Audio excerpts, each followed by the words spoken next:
जय हिंद दोस्तों, नमस्ते, सत श्री अकाल, केम छो, आदाब, राधे राधे। स्वागत है आप सभी का मेरे YouTube channel sports prediction expert UK पे, जहां पे मैं आपका होस्ट और आपका दोस्त उमेद किशन पेश हूं India versus England post match analysis के साथ। चौथे टेस्ट मैच का तीसरा दिन, आखिरी ओवर बचा है, बट उससे थोड़ी देर पहले ही हम लाइव आ चुके हैं। पूरी तरीके से डोमिनेंस देखने को मिला इंग्लैंड का और टीम इंडिया पूरी तरीके से बैकफुट पर नजर आई और नेगेटिविटी पूरी तरफ छाई हुई थी। नेगेटिव बॉलिंग हो रही थी, नेगेटिव कप्तानी हो रही थी, नेगेटिव बॉलिंग हो रही थी और 15 एक्स्ट्रा टीम इंडिया ऑलरेडी दे चुकी है इस टेस्ट मैच में। 180 के ऊपर की लीड हो चुकी है, टू बी प्रिसाइज 181 की, जहां इंग्लैंड बहुत आगे निकल गया है, इंडिया बहुत पीछे रह गया है। एक इनिंग का हार का खतरा अभी भी मंडरा रहा है। जो रूट बहुत सारे रिकॉर्ड तोड़ चुके हैं। डेविड यहाँ पे सबसे पहले द्रविड़ को पीछे किया, जैक कालिस को पीछे किया, पॉन्टिंग को पीछे करके नंबर 2 प्लेयर बन चुके हैं मोस्ट रन इन टेस्ट में, और इनके ऊपर सिर्फ अब है सचिन तेंदुलकर। तो बहुत कुछ था जो कि घटा, बट सारा पॉजिटिव घटा है इंग्लैंड के लिए। इंडिया सिर्फ ताली बजाते हुए नजर आई है आज पूरे दिन में। तो चलिए करते हैं शुभारंभ इस गजब के पोस्ट मैच एनालिसिस का। डिटेल में डिस्कस करेंगे सारे क्रूशियल पॉइंट्स। दिन के खेल की शुरुआत हुई थी जहां बेन डकेट आउट हो चुके थे, जैक क्रॉली आउट हो चुके थे, ओली पोप और जो रूट बैटिंग कर रहे थे।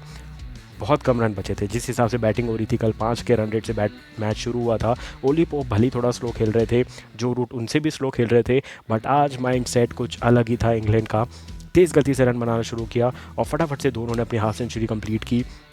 ओली पोप तो भाई इतना तेज़ खेल रहे थे, लग रहा था एक और शतक आने वाला है उनका, बट उसके बाद थोड़ा मैच जो रूट की तरफ झुकता है। जो रूट इजी रन बनाते हुए जाते हैं, पहले राहुल द्रविड़ को पीछे करते, फिर जैक कालिस को पीछे करते, फिर तीसरे नंबर पे जाते हैं शतक बनाने से पहले, और उसके बाद ओली पोप का शतक आता है। दोनों 50 को सेलिब्रेट कर ही रहे होते हैं, बट उसके बाद ओली पोप का लगता है आउटसाइड एज और वो होते हैं आउट। के राहुल के हाथ में वो शानदार कैच जाता है और ओली पोप फिर से स्लिप में आउट होते हैं। पिछले टेस्ट मैच में भी स्लिप पे आउट हुए थे, जडेजा की बॉल पे ही सेम डिसमिसल यहाँ भी देखने को मिला। तो इसके साथ पहली विकेट मिली थी हमें ओली पोप के रूप में, बट उसके बाद क्या, हैरी ब्रूक आए थे। हैरी ब्रूक से जस्ट पहले हमने देखा था जब दोनों विकेट गिरे थे, उससे पहले ड्रिंक्स ब्रेक हुआ था मैदान पे।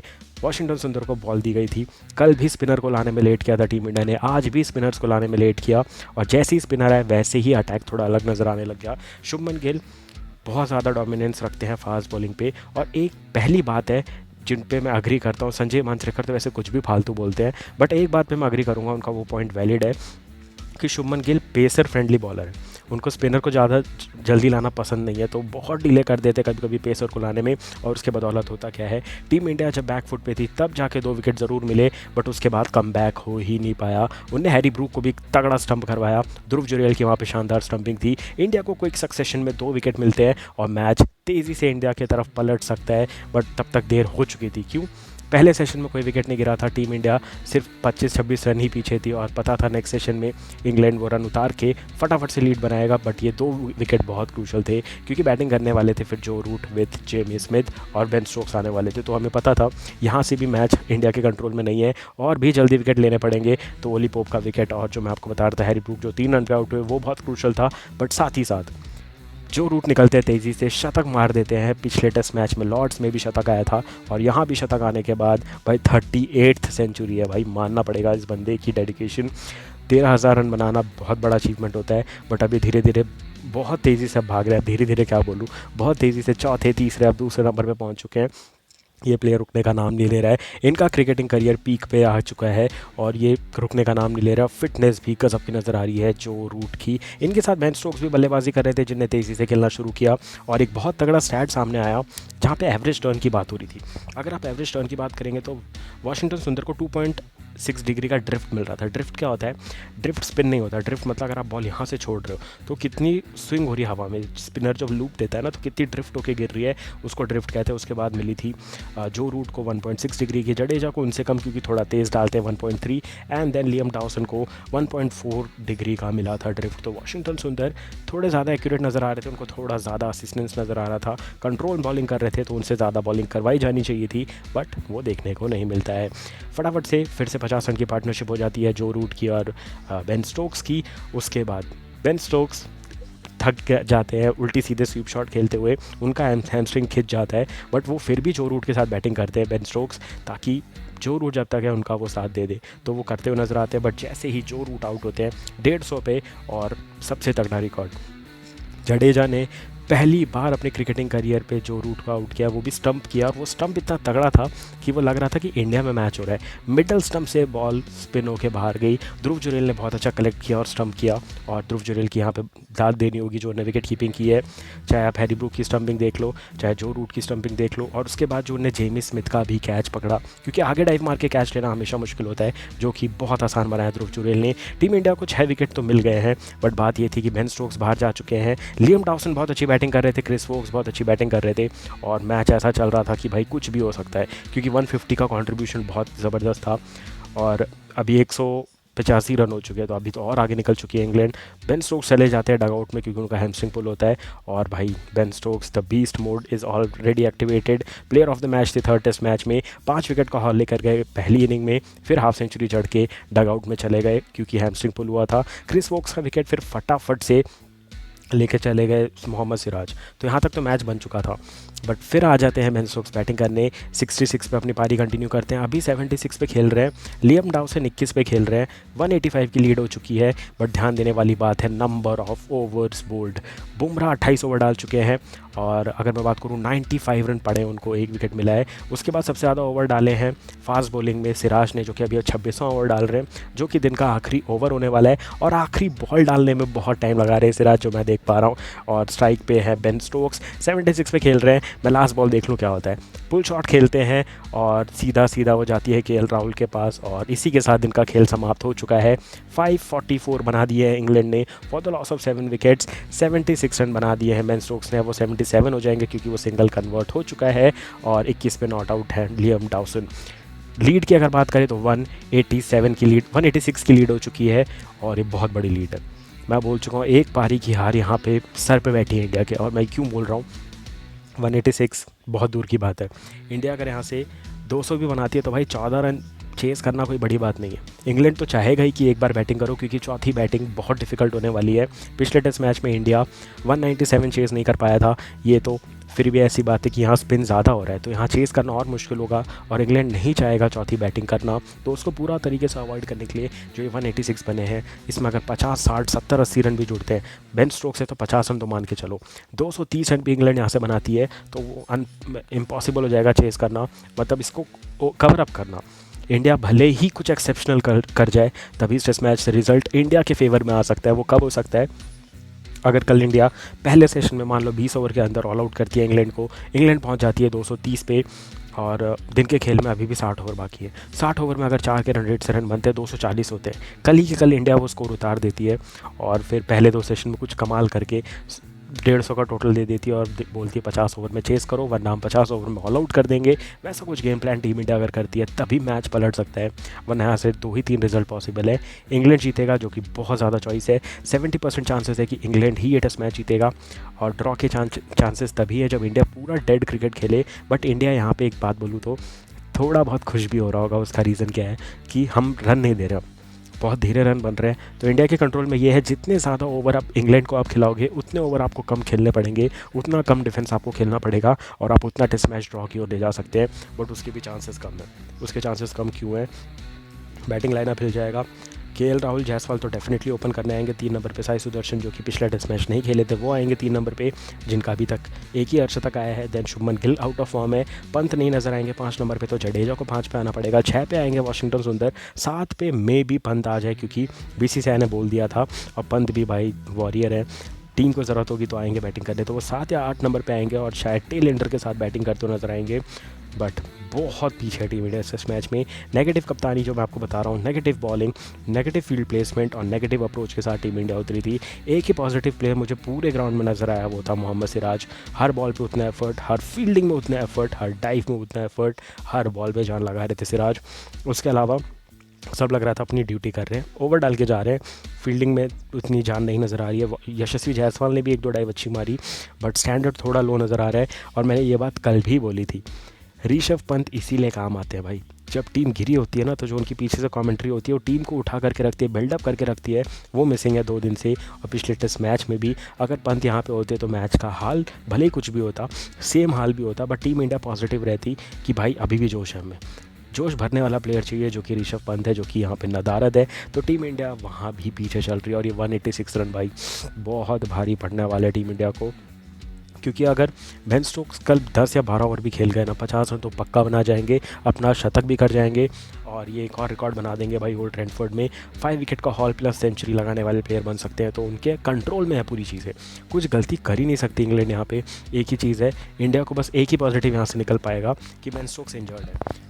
इंग्लैंड के सबसे ज़्यादा ओवर डालने वाले बॉलर हैं बेन स्टोक्स, अगर उनकी हैमस्ट्रिंग पुल हुई है तो हो सकता है वो बॉलिंग में कम ओवर डाल के जाएंगे, बट ओवर तो डेफिनेटली डालने वाले हैं बेन स्टोक्स, ये बात कंफर्म है। बट वो जो 20-25 ओवर डालते थे वो घट करके 15 तक ले आएंगे, 10 ओवर कम डाल सकते हैं, बट वो इंजरी को बढ़ाना भी नहीं चाहेंगे क्योंकि उनको 5th टेस्ट मैच भी खेलना है जिसमें 3 ही दिन का गैप है। तो सब कुछ सोचते हुए टीम इंडिया को एक ही पॉजिटिव है यहाँ से कि बेन स्टोक्स कम बॉलिंग करते नजर आएंगे अगर उनकी हैमस्ट्रिंग कल रिकवर नहीं होती है तो। बाकी तो नेगेटिव ही नेगेटिव है, 186 रन कब उतरेंगे कोई भरोसा नहीं है। चौथे दिन की पिच है, स्पिन भी हो रहा है, टर्न भी हो रहा है, हम तो सीम भी नहीं खेल पा रहे, स्विंग भी नहीं खेल पा रहे, तो कुछ भी हमारे फेवर में नहीं है इस मैच में। और इंग्लैंड, सीधी सीधी बात, ये पिच ऐसी नहीं बनती थी भाई। हमने इंग्लैंड में आदत है 150 पे ऑल आउट देखना, 250 पे ऑल आउट देखना, 180 पे ऑल आउट देखना और मैक्सिमम 300 रन बनते हुए देखना, बट पूरी डेड पिच बना दी पूरे टेस्ट मैचेस में। चारों टेस्ट मैचेस में इतनी डेड पिच मैंने कभी भी नहीं देखी, चाहे आप यहाँ से 4-5 दौरे उठा के देख लो इंडिया के, इंग्लैंड के, इतनी फ्लैट ट्रैक हमने कहीं नहीं देखा था। इंग्लैंड ने सिर्फ अपने बैट्समैन के बारे में सोचते हुए पिच बनाई है कि भाई हमारे बैट्समैन तो रन बना पाए, इसीलिए इतना ज़्यादा फ्लैट ट्रैक बनाया गया है इस टेस्ट मैच में, जहाँ टीम इंडिया की बैटिंग तो अच्छी चल रही है बट बॉलिंग 20 विकेट लेने में थोड़ा दिक्कत हो रही है। और इंग्लैंड भाई 135 ओवर की बैटिंग कर चुकी है टू बी प्रिसाइज, और ये इंग्लैंड का हाईएस्ट नंबर ऑफ ओवर है जो उन्हें खेले हैं इंग्लैंड कंडीशंस में।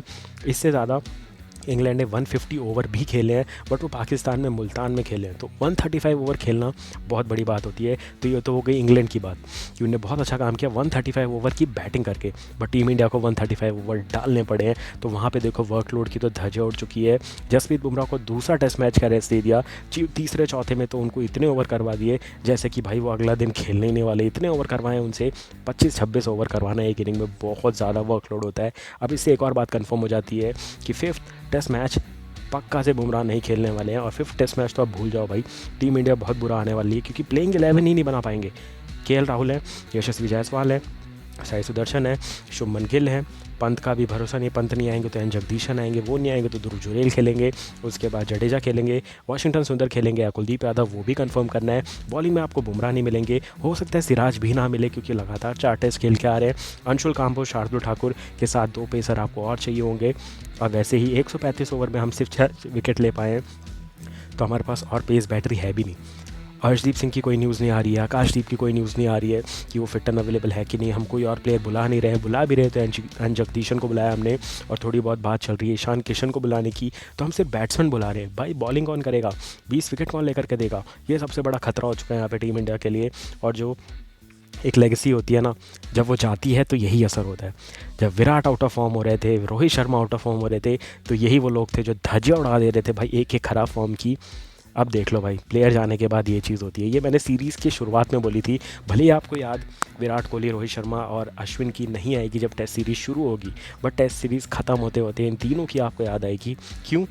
विराट कोहली रन बनाते तो बड़े रन बनाते, इंडिया सिर्फ यहाँ पे ओवर खा रही है, रन रेट मेंटेन नहीं कर रही और मैच को एक तरफा नहीं बना पा रहे। एक ही पारी है जो 264 की पारी खेली थी शुभमन गिल ने, वही एक पारी थी जहाँ पे पूरी तरीके से मैच पलट दिया था, बट उसके लिए भी 264 रन बनाने पड़े थे। उसके बाद ऐसा एक बार भी नहीं हुआ कि हमने बड़ी बड़ी पारी खेल के मैच पलट दिया हो। ऋषभ पंत का एक शतक है जो कि बहुत बड़ा आया था उसी टेस्ट मैच में, 150 रन जिसमें 264 बनाया था शुभमन गिल ने, वहाँ पे भी मैच पलटा था, बट कंसिस्टेंटली टीम इंडिया ऐसा नहीं कर पाई है। रोहित शर्मा का भी यही दबदबा था, और सबसे बड़ी बात अश्विन, जब वो आपके प्लेइंग 11 में होते थे आप उनको बाहर बैठा बैठा के टेस्ट सीरीज़ ख़त्म करवा देते थे। आज पता चल रहा है कि भाई अश्विन क्या कुछ कर सकते थे मैदान पे। स्पिनरों की कमी, एक्सपीरियंस की कमी आज इस टेस्ट मैच में तो हमें दिखी गई। इसीलिए बोलते हैं भाई, जो प्लेयर जब खेल रहा होता है ना तब उसकी रिस्पेक्ट करो। डाउनफॉल पे उल्टे सीधे नेगेटिव कमेंट करना बहुत आसान होता है, बट जो लेगेसी छोड़ के जाता है ना वो बहुत तगड़ी चीज़ होती है, और बार बार वो चीज़ याद आती है। घूम फिर के बात आती है जो रूट पे गोट बन चुके हैं, the GOAT of test cricket कह सकते हैं उनको। अब आप उनको आप देखो तो उनको ऑस्ट्रेलिया में एक भी शतक नहीं है, बट इंग्लैंड ने कभी भी कंप्लेन नहीं किया, उनको मान के रखा है कि भाई ये ज़बरदस्त प्लेयर है, 10 मैचेस लगातार ख़राब हो जाए हमें फ़र्क नहीं पड़ता। भली अगर आपको याद हो, इंग्लैंड का न्यूज़पेपर सबसे घटिया न्यूज़पेपर है, वो कुछ भी छापता है, वो बहुत ज़्यादा मतलब नेक्स्ट लेवल का ट्रोलिंग करता है, मीम्स बना देता है न्यूज़पेपर में, फिर भी इंग्लैंड प्लेयर टीम्स अपनी प्लेयरों को सपोर्ट करती है। और वहीं इंडिया मीडिया तो वैसे ही बहुत बिगड़ चुका है, लोग भी ट्रोल करते हैं, पीआर्स चलते हैं, इसके बदौलत हम इतना ज़्यादा नेगेटिव हेट क्रिएट कर देते हैं किसी प्लेयर को लेके, अपने ही 2 प्लेयरों को भिड़ा देते हैं स्टैट्स के बारे में, फ़ैन बेस के बारे में, कि हम लोग आगे का सोचते ही नहीं। अभी विराट का रिटायरमेंट, रोहित का रिटायरमेंट हुए कुछ ही महीने हुए और ये हालत है। पहला टेस्ट जीतते जीतते हार गए, दूसरा टेस्ट मैच जीतते जीतते हार गए, तीसरा जीते, चौथा फिर हार जाएंगे। ऐसा करते करते कब तक चलेगा? 2-1 हुआ था, 3-1 पक्का होने वाला है, 4-1 भी हो जाएगा। हम नहीं जीत सकते आखिरी टेस्ट मैच ऐसी प्लेइंग 11 से, इतनी इंजरी की वजह से, इतनी नेगेटिव अप्रोच के साथ। और शुभमन गिल पे अब प्रेशर नज़र आ रहा है। जब सब अच्छा जा रहा होता है ना तो कैप्टन बहुत अच्छा दिखता है, बट जब कुछ भी साथ में नहीं जा रहा होता तब कैप्टन प्रूव होता है कि वो किस लेवल का प्लेयर है, क्या उसके दिमाग में चल रहा है। एक कदम आगे चलना होता है कैप्टन को, ना कि एक कदम पीछे। इस टेस्ट मैच में एक बार मुझे गिना दो जहाँ कैप्टनसी एक कदम आगे हुई है। इंग्लैंड जैसा रिएक्ट कर रहा है उसके बेसिस पे शुभमन गिल कैप्टनसी कर रहे हैं, ना कि जो मैच चल रहा है उसमें मैं आगे क्या सोचूं। हम बाहर से बैठ के बोल रहे हैं भाई स्पिनर लगा दो, तब जाके 10 ओवर बाद वो स्पिनर लेकर के आते हैं। जब दिन का खेल खत्म होने वाला होता है, हमें लगता है इंग्लैंड यहाँ से स्लो करेगा मैच, तब जडेजा को ले आओ, तब जडेजा आते नहीं, लास्ट के 2 ओवर डलवाए जाते हैं जडेजा से। आज भी वही हुआ। जब बेन स्टोक्स आए थे बैटिंग करने, पेसर को ले आए, हमने सब बात कर रहे थे मेरे घर में, जितनी भी कमेंट सेक्शन चल रहे थे, जितनी भी मैं स्टोरीज़ डाल रहा था, सब में यही चल रहा था कि बेन स्टोक्स जब आएंगे वापस बैटिंग करने तो सिर्फ जडेजा से करवाओ बॉलिंग, क्योंकि वो स्वीप, रिवर्स स्वीप और ओवर स्टेप करके खेल रहे थे, लंबा पैर लगा के डिफेंस नहीं कर पाएंगे। पेस को क्या है भाई, छोटा पैर निकाला तो भी डिफेंस हो जाता है, बट फिर भी बुमराह और सिराज को ओवर करवाया गया जब बेन स्टोक्स खेल रहे थे। तो बहुत ज़्यादा नेगेटिव कैप्टनसी, मैं बार बार एक ही टर्म का यूज़ करूँगा, बहुत ज़्यादा नेगेटिव कैप्टनसी हुई है।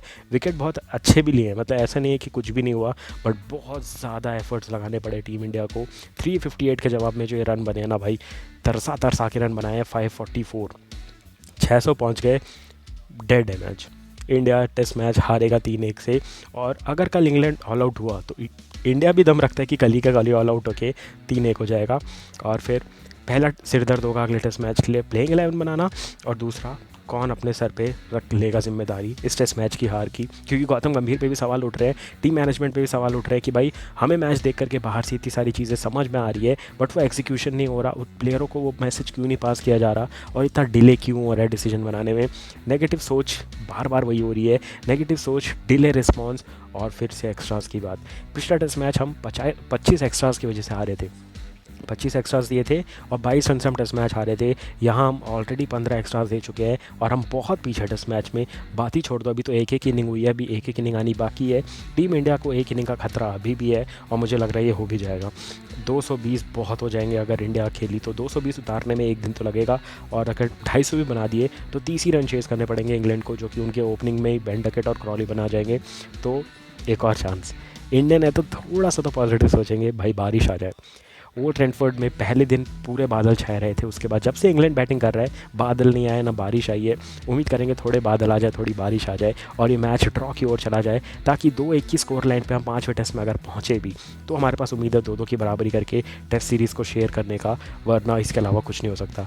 इंग्लैंड खुद लेकर जाएगा जीत की तरफ मैच, इंडिया के बैट्समैन कुछ कारनामा कर दे तब ये मैच ड्रॉ की ओर जाएगा, बारिश आ जाए तब ड्रॉ के लिए जाएगा। बट टीम इंडिया को जीतने के लिए कुछ चमत्कार ही करना पड़ेगा भाई, एक दिन में 400 रन तो नहीं बनेंगे, तो जीतना तो इंडिया के लिए मुश्किल है। अगर टीम इंडिया यहाँ से टेस्ट मैच ड्रॉ कर देगी तो ये जितनी भी नेगेटिव चीज़ें मैं बात कर रहा हूँ ना, नेगेटिव कप्तानी, negative fielding, negative bowling, negative approach, late decision बनाना, ये सब धरा का धरा रह जाएगा अगर टेस्ट मैच ड्रॉ हो जाए तो। क्योंकि 2-1 की बराबरी के साथ आप 5वें टेस्ट में जाओगे तो 2-2 की बराबरी की उम्मीद लेकर के जा सकती है टीम इंडिया। तो कैसा लगा अपडेट और post match analysis comment section में कमेंट करके जरूर बताइएगा। मिलूंगा बहुत जल्द, तब तक के लिए thank you for watching, take care and bye bye.